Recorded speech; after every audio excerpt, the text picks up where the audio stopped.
Welcome to Politics Done Right. I am your host, Egberto Willies. This is a progressive program that will take the mystery out of politics. This is the program that will encourage you to make sure government becomes we the people. Whether you are liberal, progressive, conservative, or otherwise, you get to air your point of view. We are an independent media outlet that, unlike mainstream media beholden to corporations, we only owe allegiance to you. Remember, you can also send me a tweet at EGBERTOWILLIES. That is at Egberto Willies. Let us engage. It is Politics Done Right. Well, folks, welcome to one more edition of Politics Done Right. I'm Egberto Willies, your host. Thank you so kindly for being a part of the show. We are going to have a great show for you today. As usual, that's what we say, that's what we hope, that's what you do, because you are the ones that make this show what this show is all about, which is about us all in La República de los Estados Unidos, in the United States of America. Anyhow, today we are going to talk a little bit about the gun issue again. We're going to talk a little bit about employment, and we're going to talk mostly about whatever it is that you want to talk about, that you bring up in the chat. But before I even get started, before I start welcoming people, before I start doing all these things, I want to ask a question. Depending on what occurs and what I decide to do at KPFT, I want to know if you guys want an interactive program as well, the way we do it with telephones at KPFT. I think I asked these questions in several different ways before.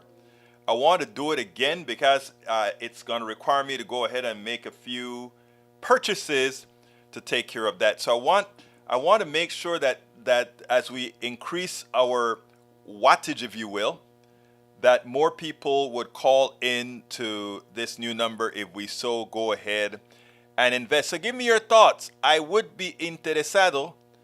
If you're too shy to say it here, you can always say it by sending me an email to info@politicsdoneright.com. Last night was a great night. We saw 5 of the 7 potential Houston mayors.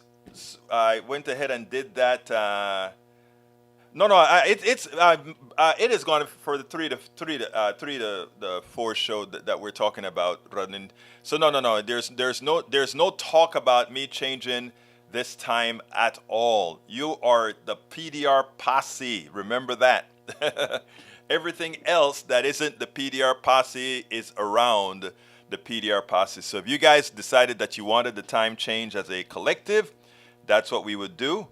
But right now, if you notice when we did the extra shows at KPFT, we made sure after you guys voted, remember that's what it was all about, after you guys voted, it meant doing more shows, but we stayed right here at 3 Central, 4 Eastern, 1 Pacific. So no, this is your show, guys. And I really mean that. The only way I would do something that with timing is if for some reason I just had to do that, and I don't foresee that at this time.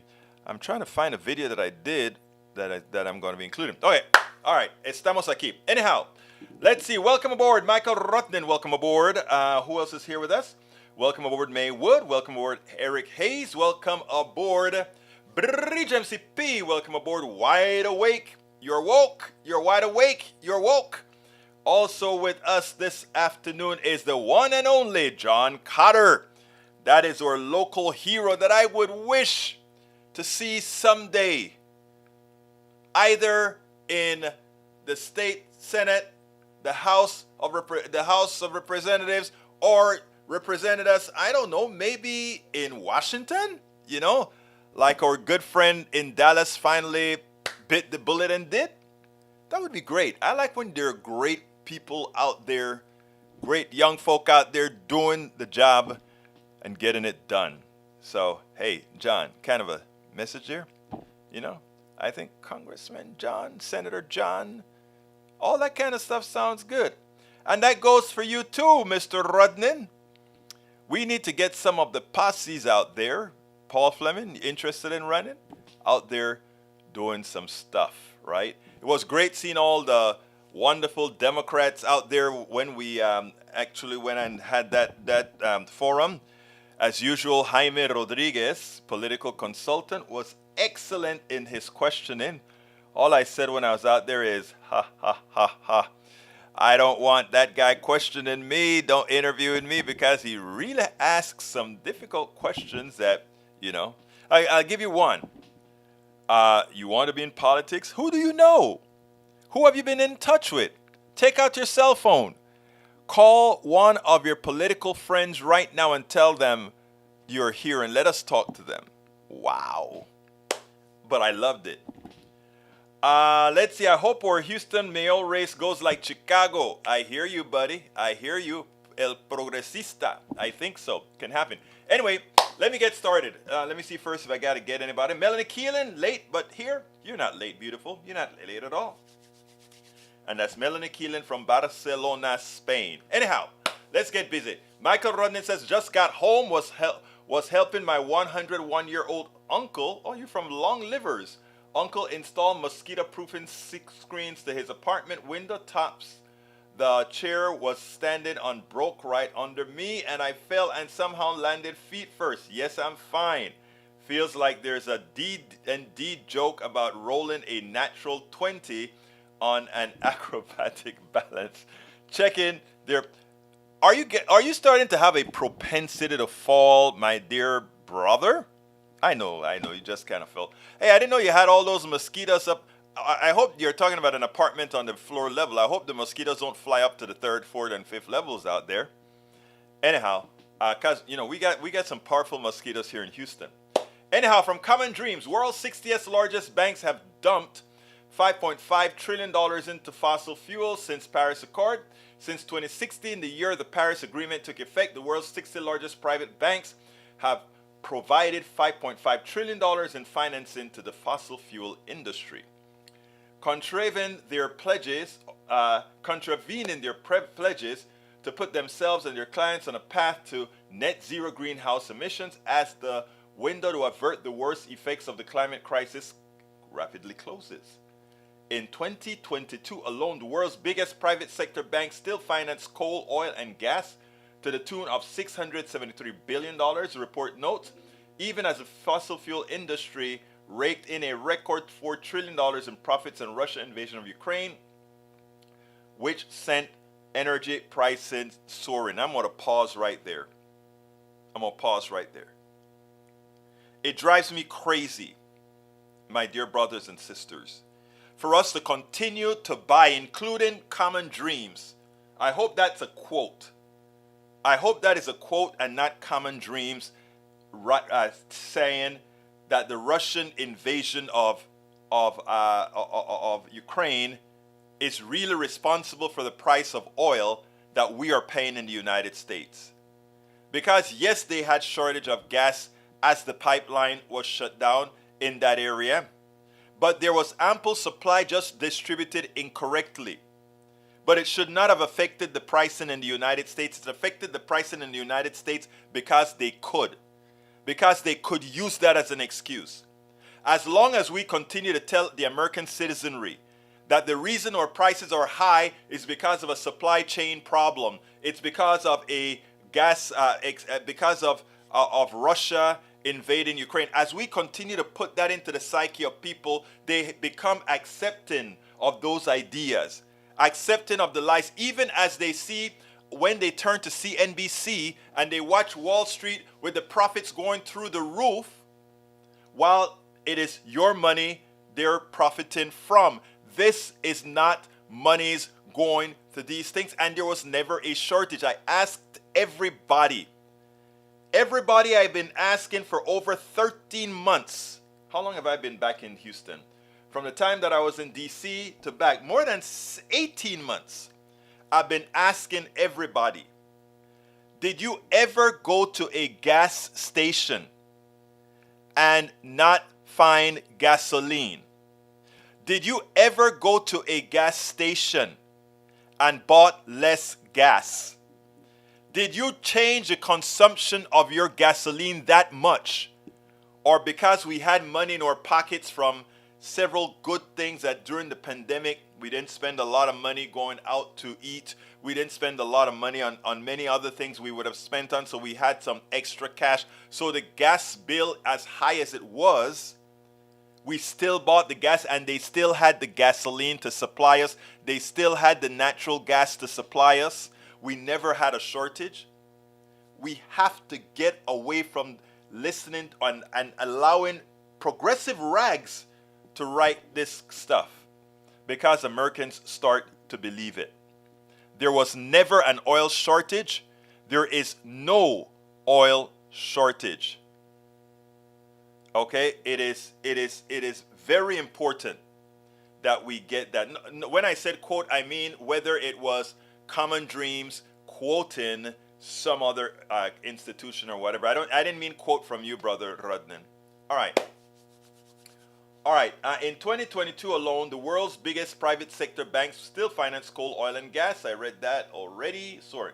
Notably, the banks poured $150 billion into the 100 corporations doing the most to ramp up fossil fuel production worldwide, including TC Energy, Total Energies, Venture Global, ConocoPhillips, and Saudi Aramco. And now Saudi Aramco is taking 1 million barrels off the market to try to increase prices above 80 bucks. Of the 60 banks profiled in the analysis, 49 have committed to achieving net zero emissions by 2050.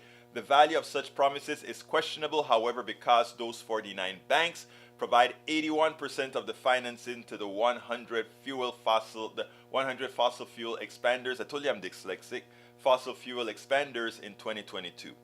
Key areas of growth include oil and gas extraction in the rapidly warming Arctic and the beleaguered Amazon rainforest, offshore drilling, fracking, liquefied natural gas export infrastructure in the Gulf, U.S. Gulf South, and coal mining and power plants. It is sad because all of that, is true. And like I say all the time, the titans of finance, the masters of capitalism, they don't care about the environment. Let me tell you how they think. They think they can burn all the carbon in the ground, and yes, they don't think they don't believe in climate change. They do believe in climate change. It just doesn't affect them, they think. They believe they can live in their gated communities. They believe they can live in their reinforced homes. They believe all these things can happen, and then what they also believe is that they will make those profits as they pollute the water, as they destroy the ground, as they throw things up into the air. They don't mind doing that and profiting from that because they know they're also going to be paid to clean it up. They are going to be paid to clean it up. They're going to be paid for all the changes. They're going to be paid more when we have to build different structures. They're paid on the way up and on the way down. I wish we would understand what this economic structure is all about. It's all about profiting from absolutely everything. You're dead, you're dying, we profit from your death. We cause you to get cancer with benzene, we profit from healing you from the cancer. We do all these things that create all these externalities from the product that we created. When asked that, look, yeah, all of us need to burn the oil to survive because we created an oil economy before all these things were known by the masses, so we understand that. But none of that is priced into the cost of fuel. None of that is priced into the economic system for a pain not affected by the people themselves. Sorry about yapping and ranting on that, but the article from El Señor Rudnan really hit a nerve this afternoon. All right, second article. Rainforest Action Network. New report, Canadian bank RBC, the number one financier of fossil fuels, world's biggest bank, continued to pour billions into fossil fuel expansion. Same article. April Merlot, research and policy manager at Rainforest Action Network, wrote, our window of opportunity for keeping global warming at 1.5 degrees closing fast. It's over, actually. We need a people-centered energy transition now. Profits now are a false economy because we simply cannot afford to continue burning fossil fuels. The cost down the road will be devastating. Fossil fuel companies are the ones dousing the planet in oil, gas, and coal, but big banks hold the matches. Without financing, fossil fuels won't burn. And we could convert. I use this example all of the times. When I fly over every major city, when I fly over every ranch, the one thing I see are hundreds of millions of square meters of roof that are nothing more than power generating stations. You know, people always say there's not enough land to put up enough of these photovoltaic cells to produce electricity. That's not true. Every home is a power generator. Every home. And if we decided to make it policy, then it would occur. But we won't make it policy because the fossil industry would always find a way to convince those that are feeble-minded to think that we just have to burn fossil fuels. We can't start that transition to where we need to be now. And we can. But it takes a will. It takes education. We have to educate our populace to understand this and not allow the right to generate the narrative of cost. And given that America has a sovereign dollar, we can spend ourselves into energy independence away from fossil fuels. We have the ability to do that. All right, let me start reading because I'm running behind. Bridge MCP says, the agency is not mandating a certain number of electric cars being sold, but it's setting tighter pollution standards for new cars and trucks with model years 2027 through 2032. In essence, pushing car makers to sell a lot more electric vehicles in order to meet the new emission standards. The standards for emission are based on the size and type of vehicle being built, and the EPA says the companies will have to produce 67% all electric cars to follow the new rules, but the standards also allow car makers to find other ways to meet the emission rules. You see, we are always catering to the business class. The earth is about to burn to smithereens, but we cater to them.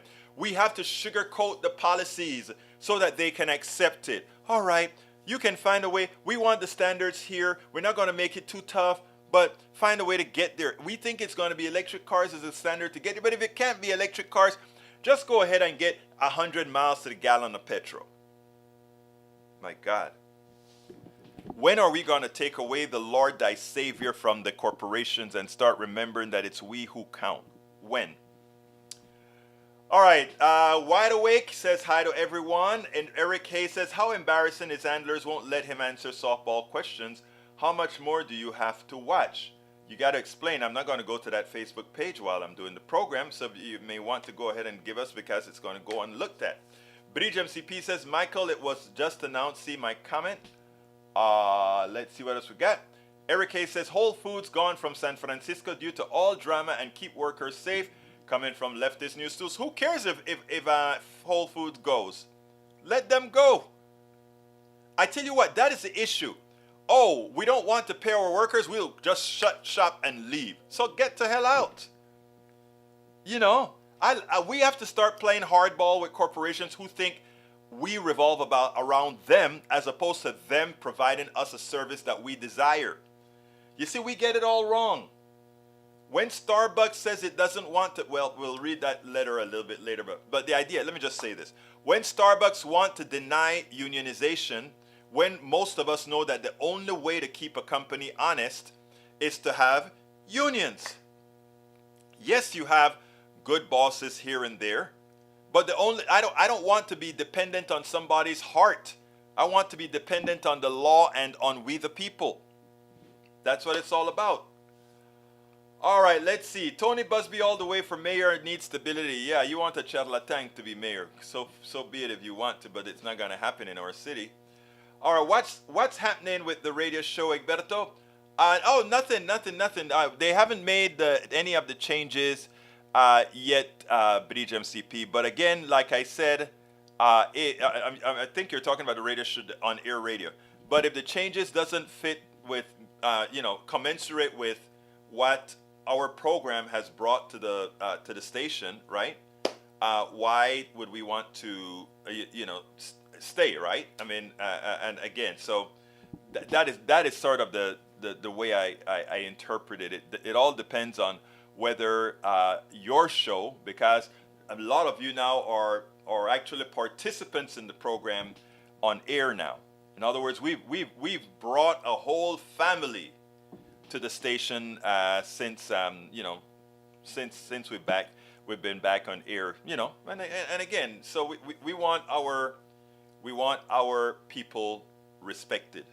All right, let's continue here. Melanie, I just spoke to you. Carl Cox says key lime cheesecake is the best dessert. I love it too, man. Yeah, Egberto, he's on the third floor. How the heck did you guess that? I don't know. I just guessed, man. But are your mosquitoes that powerful that they like to fly up to the third floor, man? Or is it people bringing it on their clothes or something? I don't know. Eric K says, I thought under previous administrations, America would have gotten out with strength and dignity and no one dead. Wishful thinking. Ask Reagan how good that worked for him in, where was it? In Lebanon. Please do. Taliban now are, the problem that we have, right? And I find this more with people on the right, is our historical window is here. History is expansive, but their historical window is right here. And that is why they can feel safe doing so much evil, because they work within that context when there is this context to work with. It's amazing. When Eric says something like maybe some great Republican president would be able to move people without being killed. Let's just look at Reagan's 8 years and see how many of our military, one particular incident in Lebanon lost us 200 something people. So please, Eric, expand your historical horizon.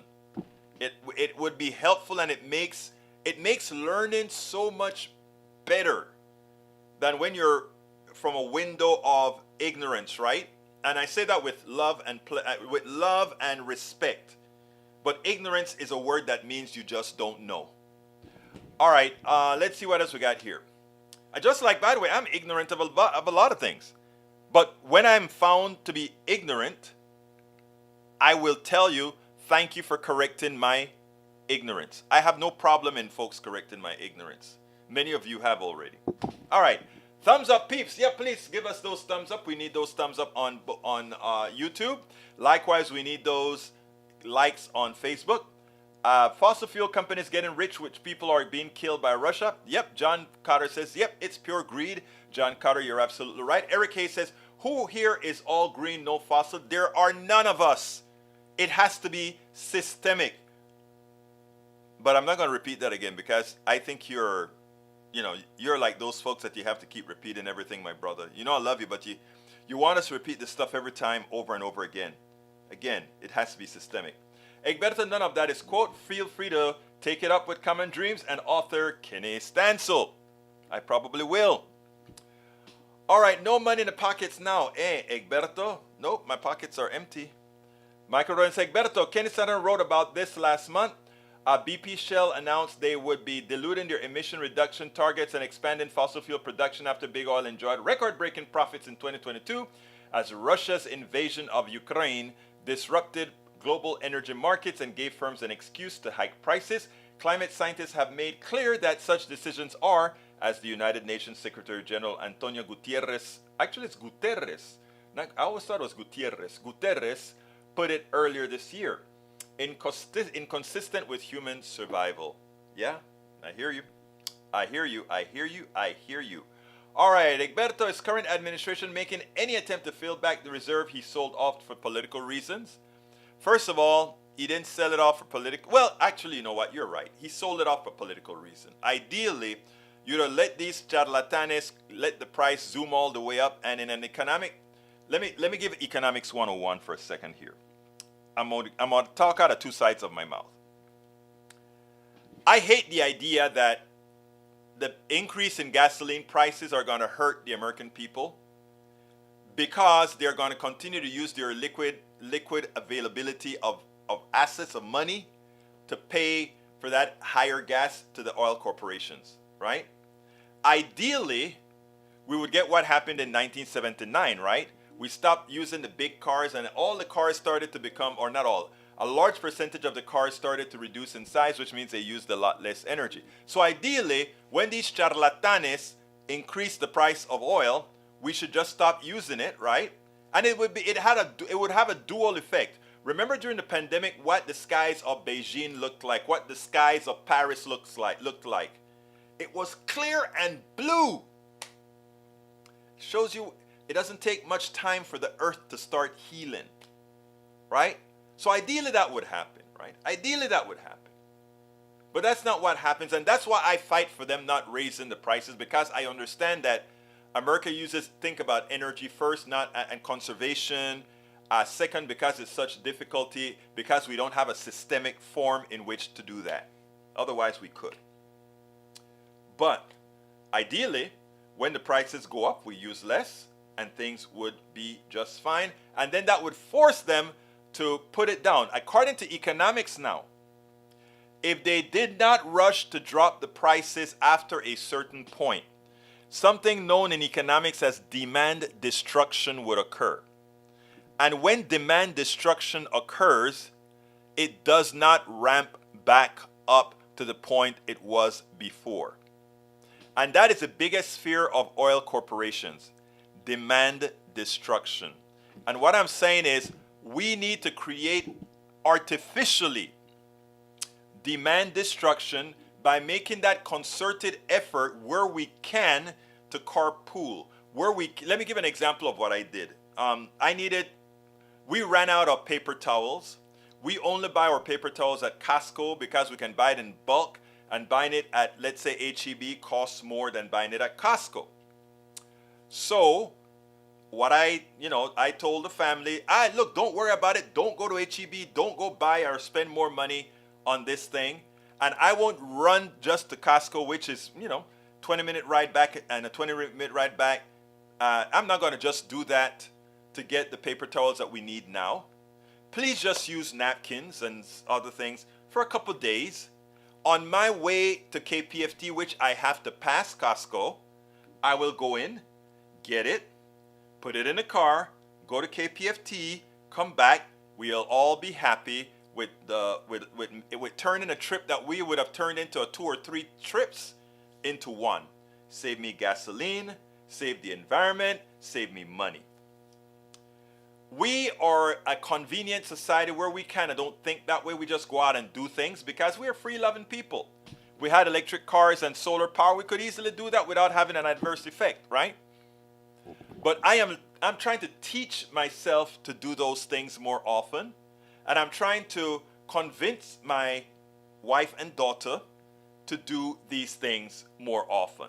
In other words, make one trip serve what you would have maybe gone a place, come home, gone back, a place, come home. We also have those bags in the cars. Every car has it now that can hold cold stuff. So, a lot of times you go to the store, you buy cold stuff and you say, I got to go home to put this up before I go back and do this other shopping, right? Not anymore. We have stuff that we keep in the car, keep it cold. That way that one trip can serve the entire purpose. And if all of us started to do that, we would create what's known as demand destruction. And demand destruction will force the lowering of the price of oil. The question is, will you then change your habits? I think when you learn that your time is valuable, you'll realize that doing things that way is much more efficient. So as it turns out, I spend most of my time behind the screen processing videos and writing blogs, writing my 6th book, right? And when I want to get things, Amazon, bad company I know, but they're efficient, right? Because their truck are labeled to use the least amount of gas possible when they're delivering. So believe it or not, even the way we shop now, when you have 10 people in one neighborhood that orders their groceries online and you have somebody who picks the groceries and then delivers it, there is one trip that comes that route for delivery of the products, as opposed to 10 different people driving to the store and 10 different people driving back from the store. So there are a lot of efficiencies there. And we can turn a bad company into doing good. So anyhow, that's my spiel. John Carter says they knew about climate change decades ago, but actively worked to mislead the world to continue profiting. We actually showed many of those articles in other earlier shows. Egberto, here's the point of those articles I shared at the start of the show. It's a point that needs to be shared with baby drill conservatives. If fossil fuels corporations were not subsidized, we would have already gotten off the fossil fuels years ago after renewables became what. I think that message came out loud and clear, Brother Rodnin. Loud and clear. Climate criminals who have gotten away with the deaths of millions, all for short-term profit. Yep, fossil fuel industry from Carl Cox. Fossil fuel industry make megabucks killing people all over the world, including America, from Carl Cox. Eric Hayes says, Egberto, convert your life free of fossils, then tell us how good that worked out. Well, when it's systemic, it'll work out just fine. John Carter said, I'm producing more electricity at my home than I use, and I have an electric car. John is my idol. I can't afford to do what John has done thus far. But let me just give you an issue with this, because here's the deal. John researched the panels, John researched the car and everything, and now he's net neutral, right? All of us given the subsidies, instead of giving these subsidies to oil companies, instead of giving these abatements to corporations, if we invested all those things, and by the way, we could still give all those abatements and still print money to put these solar panels up, right? We could. And guess what it wouldn't do? Guess what it wouldn't do? It wouldn't depreciate our money, because here's what would happen. If we went ahead and reduced everybody's cost, right? Everybody's cost for energy, they will have more money to spend. But there's one other thing that folks don't tell you, and I've been talking about this a long time. We also have more productivity. You only get inflation. I can print as much money as I want, as long as there are the things that I want to buy available. And if there's high efficiency, they will. And by the way, since we buy a lot of services, you'll have more money to get your food delivered. You have more money to eat out. All these things are people-powered things that are us serving each other. They're not inflationary. More restaurants are open because more people are eating out. There are so many things that we could talk about. All right, Radin wants something on the screen. Let's go ahead and put it on the screen. All right, let's go here. This time I won't forget to throw it on. Surface area required to power the world. With zero carbon emissions and with solar alone. And wow, in other words, amazing. You put it in the Southwest. You put it in Brazil. You put it in Chile. Or is that Chile or Argentina? I think that's Chile. You also put it in India. Yeah, I got you. I got you. But they don't want you to know that. By the way, I don't want you guys to see those things as small dots. That's a hell of a lot of surface area. We're talking probably about 0.25% of the earth if you aggregate all those black spots. That's my guess, 0.25%. Okay, 1980 base and actual use, 207,368 square kilometers. 2030 projection, 496,805 square kilometers. So let's call it 500,000 square kilometers. Not a lot compared to the surface of the earth at all.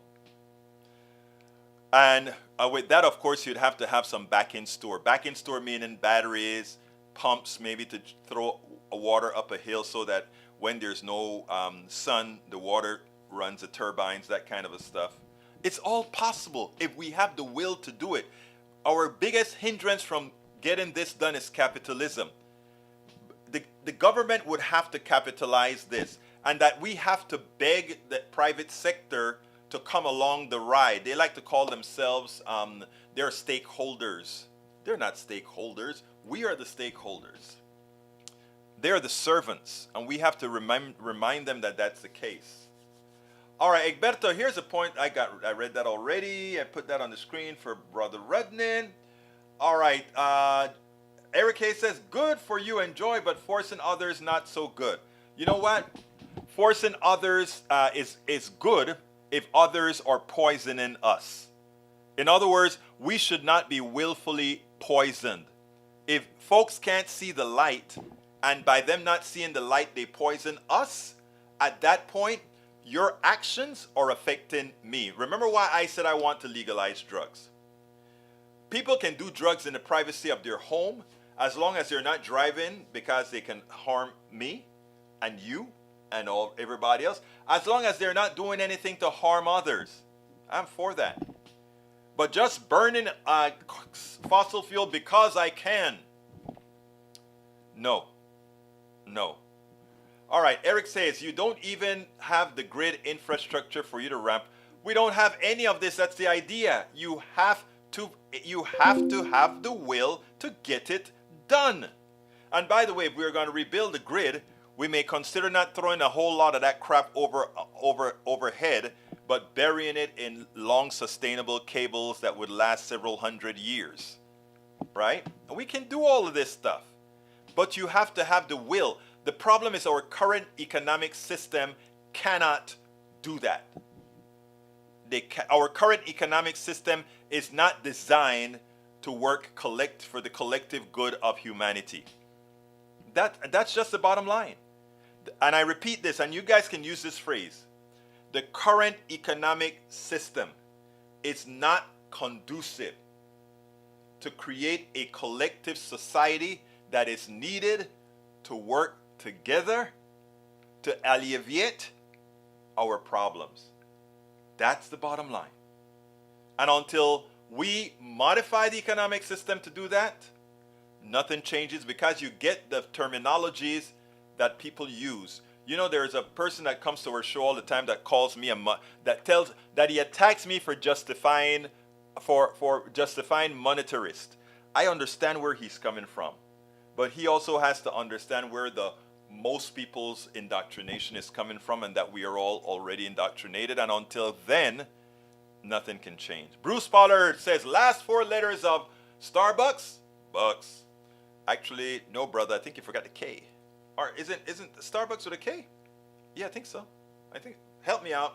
Deborah Moyer says, hello, Egberto. Bridge, fellow progressives. Welcome aboard, Bridge. Carl Cox says, co-ops are best types of businesses because employees own their own business, make good living, good pay, health insurance, vacation, etc. Yeah, you own something, you believe in it. All right, let's see. It's New York, Egberto. So New York bugs fly, babes. I learned something every day. I'm trying to remember if while I was in New York in August, if I got bit.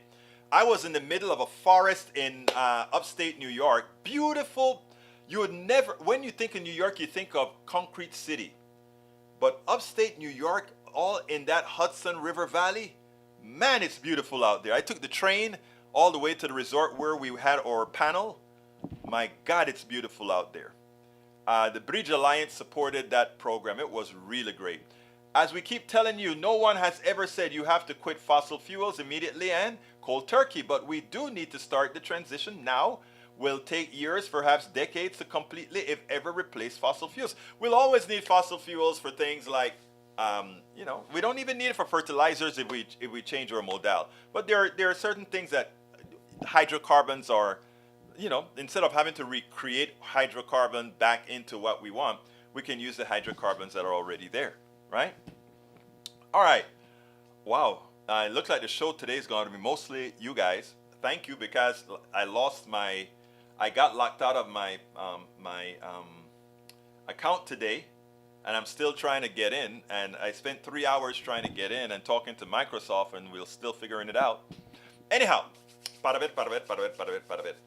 Mike Cisak says, for EV production, we'd have to up our mining of minerals production tenfold. I agree, which is 1,000% higher than we are now. This is impossible since we already at peak production. No, we're not. Just like they used to tell us we're at peak oil, right? No, we're not. We're not.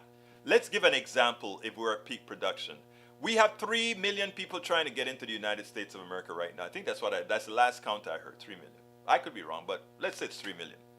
All these people are looking for work. We have enough resources around the world. We have the wherewithal around the world. to pay the mining. And by the way, some of those rare earth, as people don't know this, but a lot of that rare earth we have in the northwest, or rather in the southwest. Okay? So no, it's not at all impossible. What we need to do is stop using slave labor to mine it. What we need to do is create a true economy based on the new technology. It's that simple, right? E2247 says international group of students and young professionals to discuss and debate the critical existential threats facing humankind, including nuclear weapons, climate change, and other emerging dangers. Paul Fleming says, please ignore the shark busking. All right, let's see what else I got here. Bruce says, first push is to get fossil fuel off the road. Maybe some leader with dollars will do with low-cost nuclear what E. Musk is doing. What is E. Musk doing again? Because I don't see, I'll be honest with you. I don't see Elon Musk, Elon Musk is a great promoter of Elon Musk. But I am yet to see what difference Elon Musk per se is making on any significant scale to the environment or anything else. The big companies, Ford, Ford, and all these other guys, Ford, General Motors, etc., when they decide to come into the market, Musk is toast, and he knows it. That's why he's dropping his prices like a rock. There's nothing that Musk knows or can do with his Tesla that the engineers at General Motors and all these other guys don't already know. I remember when the Ford Volt, is it the Ford Volt or the General Motors Volt? One of them. I tested the Volt at a South by Southwest, and we got it up to 100 and something miles an hour. Wasn't supposed to do it, but we did. This is long before Elon Musk was doing all this stuff, as I recall, or had his good old hybrid out or anything. Well, he didn't have a hybrid. He was always all electric. All right, Bridge MCP is talking okay, Michael runs Egberto, conservative pushing individual responsibility for systemic problems is such a weak bait. Eric Hayes, you're hearing me. You are talking about issues bigger than any person's action. It takes societal change to fix. And what we have is that we don't get critical thinking taught anymore. And when we have that, we get what Michael spoke about, such a weak bait. All right. Vamos a continuar, por favor. Vamos a continuar, por favor. Mike Cisak said, Eric Hayes, you're asking a whole lot there. The left wing doesn't do numbers or reality very well. Remember what I said about the mirror? All right, Mike Cisak, my dear brother. 1, 2, 3. Take down the mirror. All right. Kat Liddon, how are you doing? All good ideas, but we are end users. We can only use what is available. You're absolutely right, Liddon, and that's what Michael Rudnan is talking about. John Carter says Amazon is using electric vans in our neighborhood now for delivery. Yeah. Daniel Edo says demand destruction actually works, but Bud Light just got educated. I'm lost, but it's okay. John does very well. Let's see. Carl Cox says, Mike Cisak, you're wrong. It's right. We can do numbers in reality. Yeah, who can't do numbers in reality?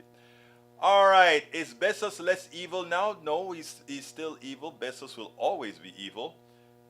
Good things have come from evil before. Egberto, gas went up 25 cents a gallon. Summer, pricing gouging. It's price gouging. I spoke about that at KPFT yesterday. I really went on a rant yesterday. And I want us to all be ranting about it. Egberto, that's just the surface area required for the solar match their region's demand. It's less than 1% of land's news. That's why I said 0.25%. I thought it looked, my eyeballing it looked like 0.25%. All right, Deborah Moyers is welcoming Bridge. Let's see what else I need to read. I want to play a couple of videos before I go. I'm going to scroll down. I'm passing some of your comments that sort of a little bit. All right, Mike Cisak says, Bridge MCP gas went up because Biden has given the middle finger to OPEC. So they have cut back a lot of oil production, 1 million barrels a day cut. You see what Mike Cisak just said? It's partially true. So, but the converse is also true. He says, breach gas went up because Biden gave OPEC the middle finger. So what do you? So you guys don't want Biden to be strong with OPEC. You want him to be subservient to OPEC so that they wouldn't cut back production by 1 million barrels a day. See how the converse works? But here's the deal. You're actually saying that you want to be subservient to OPEC. The reality is, if we decided OPEC, we don't need OPEC oil. We make enough oil, more than enough oil for ourselves. We are energy independent. But the oil market is global. So we just throw the oil on the market, and that's why the prices go. We could pass a law that says all oil had to be local if we wanted to, and only excess can be exported. We could say that. We don't. So it's about the oil market not really being free market. It's not really being a capitalist system. It's really a cartel. Because when you purposefully hold back the delivery of something that you have, it's no longer a supply and demand issue. It's no longer market forces. And you guys who like to talk about market forces should really be complaining when a company says, I am going to cut back on production so the prices rise. They do it with diamonds. Like the bears do it with diamonds out of South Africa. Really, diamonds should not be close to the price that they are, but they control the market. In other words, they decide to not let the market work. Same with oil. Same with a lot of other things. There ain't no market. It's hard to tell you guys that, but maybe one day you will understand. John Carter said Elon is a carnival barker. His company has done much to push EVs forward, but he will not compete with GM, Ford, or VW. If these guys wanted to be the leaders in electrical stuff, they would have been. There's nothing that Elon Musk brought that was new technology. All of that was invented by government dollars already. He just decided, I'm going to make a car before GM because GM is trying to hold off until it's done. The Chevy Volt, that's what it was. Thank you, Paul. All right. Bruce says, if there's nothing he can do that big companies can, why didn't they do it? Because they look at what big companies do, right? And this all the time. Big companies let a lot of little companies take the risk and do things and see, is there a market? And if there's a market, then they'll retool and do everything because their engineers have already developed the technology in their R&D departments. I remember working with oil companies, right? I worked with Dresser. And there are a lot of things that we just got working. A bond tool is a good example. But the current bond tools were doing just fine. It would just be the next thing. So no, companies do that all the time. Big companies don't take risks. They let the little company risk and die. And if the little company happen to hit gold, then they buy that company. A couple of people at that little company may get rich. All the workers that built everything go to hell. And GM says, okay, now we can retool and do what we already know how to do. I mean, it's that simple, man. All right, let's see what else we got here. Egberto, this one from Carl Cox needs to be read out in full. Mike Cesek, you're wrong. It's the right who can't do the numbers and reality. Example, Biden has more votes and wins the presidency over Trump. Right can't do arithmetic and think fascist Trump won. Well, you see, it's a bit deeper than that. They believe to make their numbers work, they believe there was fraud. You can't, they keep changing, they keep moving the goalposts. John Carter said, check out The New Climate War by Michael E. Mann if you want to learn how the right and fossil fuel companies have lied about climate change. All right. There are no more Chevy Volts as they are a disaster. Oh my God, do some research. Oh my God. They were prime early days. Anyway, all the problems we've had with guns over the last few, right? And you know what it turns out? My congressman, Dan Crenshaw, has the solution. He has the solution that's going to solve the problem about schools getting shut up and our innocent babies getting killed. And here is his solution. of 2 armed guards or police officers at every single school in America, you'd probably prevent these from here on out. Well, you said that's the truth. You said that they're random. The one through line in these deaths is that they are shootings, therefore they are done by guns. And guns are the leading cause of death for children and teens in the U.S. So shouldn't helping save the lives of children be a top priority for you as a member of the House majority? No, it absolutely should be, which is why I say I would look to the thing that would absolutely stop this, which is putting armed police officers at every school. I visit a lot of schools. I do talks at various schools. It's very rare that I go into a school, especially the newer ones, and they don't have some kind of armed police presence there at all times. So that's a preventive measure. That I know will stop this. And there was nothing like that in these last few mass shootings. There's no armed guards there. So the answer is if I'm just looking for guns. actual solutions, that would be it. So the answer is more guns. No, the answer is armed guards. No, the answer is armed guards, right? Armed guards, yes, more guns. The kind of guns that protect the president, that protect you all at CNN. Is it easy to get into your headquarters at CNN? Absolutely not. There's armed guards there. Yeah. There's single points of entry. I think we should look at our schools as a place that is precious and have the same kind of security that your corporate offices do, that we do in Congress. You know, if we consider a place to be important where our children go to learn every day, it should have the same level of security as every other place, whether it's a shopping mall or a corporate office that's hard to get into. You know, you're not going to get rid of guns. And I'm not going to say that people can that law-abiding citizens cannot defend themselves anymore and exercise their Second Amendment rights and think that's going to stop mass violence. People will figure out other ways to commit mass violence once they've unfortunately reached that point in their life. It's tragic and it's sad, and a lot of people, we don't understand what's happening, what's inside their heads, and so we look to these other solutions that I think aren't viable. There were supposed to be armed guards at the schools in both Uvalde, in your home state of Texas, and Parkland, and that didn't help anything. Again, she nails him. All these other schools had armed guards. That didn't help a damn thing. And in fact, the one in Florida, the armed guard ran. Why? Because he was confronted by AR-15.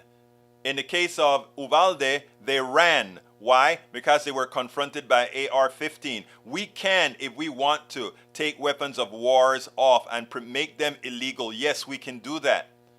There's nothing in the Bill of Rights that says we need to allow people to own a bazooka.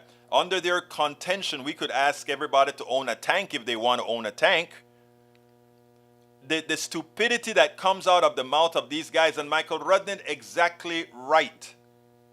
The stupidity that comes out of their mouth to protect an industry is simply astounding. It's simply astounding. So when you have a party that thinks like this, Crenshaw is one, but there's another person. There is another representative who is even worse than Crenshaw, because in effect he says, there's not a damn thing that can get done. Check this out. It's a horrible, horrible situation, and we're not going to fix it. Criminals are going to be criminals, and my daddy fought in the Second World War, fought in the Pacific, fought the Japanese, and he told me, he said, buddy, he said, if somebody wants to take you out and doesn't mind losing their life, there's not a whole heck of a lot you can do about it. What should be done to protect people like your little girl from being safe at school? Well, we homeschool her, but you know, that's our decision. Some people don't have that option, and frankly, some people don't need to do it. I mean, they don't have to.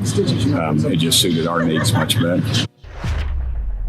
Well, you know, if somebody wants to blow up our country, they're going to do it anyway. So why have a military? Just let them blow us up, you know? I mean, it's all right. Why? I mean, if they want to hurt us, they're going to hurt. My God. And you know what's the worst part about this? So many right-wingers buy into the indoctrination that the NRA and the manufacturers of guns have taught them to think. So now it's in their psyche, and to them that sounds okay. To them that sounds like truth. But what we have to do is disregard them. We just have to make the place safer. Disregard the naysayers. Disregard those whose minds have been indoctrinated. But let's save our people. Let's see. Michael Ronan says, this thought Dan Crenshaw is pushing is to turn schools into jails, armed guards, single points of entry, exit, security clampdown. That's not a damn school. There are no places of there are not places of learning. The problem is that we have too many guns in the country, and some of those guns get into the wrong people's hands. And Robert Davenport says, who is going to pay for this new multi-thousand number armed force in America? Tax and spend Republicans down. Look, it's funny. They want to spend all this money so that people can have weapons of war. Alistair Waters, welcome. She says, I want access to nuclear weapons. It's my Second Amendment right. Damn it. That's how silly they are for real, my dear Alistair. And E2247, after 2 years of absence, Mike Prishner hit anti-war military podcast returns. Thanks for letting us know. Bruce Pollard says, lump the school shootings in with the bigger portion of gun deaths and solve it from there. Absolutely so. Can't disagree with that. Kat Lighton says, and it anger and despair, hopelessness, and the feeling of angry victimhood. This has been pushed by media and the politics of political again. You're absolutely right. Oh, Egberto, thanks for making my point. No, I didn't make your point. You keep looking in a mirror. John Carter said, I keep asking Dan to get me an F-16. So far, no luck. Exactly. You get it. Mike Cisak, the problem is the mentally ill leftists. No, the problem is the mentally ill others. Peggy Lopez says, turning schools into jails will make the population easier to control. Hey, guys, if you are on our YouTube right now, and if you have the wherewithal, I ask you so kindly, hit that join button, become a part of our PDR posse on YouTube. Help us continue doing what we're doing. We simply cannot do this without you. Alternatively, you can support us by supporting us on PayPal by going to politicsdoneright.com/PayPal, politicsdoneright.com/PayPal. Trust me, all this stuff that we're doing, we do it for you on the cheap. We do it for us on the cheap. Why? Because we have to have more of this. I'm working with a new person. It looks like I'm going to collaborate on the Spanish news channel that we're putting together, but we need your support for all these things that's doing good. We figure we're going to need the Latino vote to really bring the Latino vote into the fold, so we're going to be working on that. We're trying hard. politicsdoneright.com/patron. Patron is spelled Patreon. politicsdoneright.com/patron. Please consider becoming a patron as well. Of course, on YouTube, if you're not on YouTube, you can still become a member of YouTube by going to politicsdoneright.com/YouTube, politicsdoneright.com/YouTube. You can go to politicsdoneright.com/Facebook to become a member on Facebook, or you can go to politicsdoneright.com/support. It has all the different forms in which you can support the program. I thank you so kindly for being here with Politics Done Right. We cannot do this without you. Thank you so kindly. My name is Egberto Willies. This is Politics Done Right, and you guys know how I am going to end this baby. I am what? Out!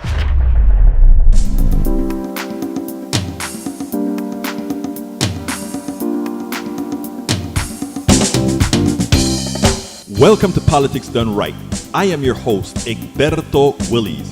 This is a progressive program that will take the mystery out of politics. This is the program that will encourage you to make sure government becomes we the people. Whether you are liberal, progressive, conservative, or otherwise, you get to air your point of view. We are an independent media outlet that, unlike mainstream media beholden to corporations, we only owe allegiance to you. Remember, you can also send me a tweet at EGBERTOWILLIES. That is at Egberto Willies. Let us engage. It is Politics Done Right.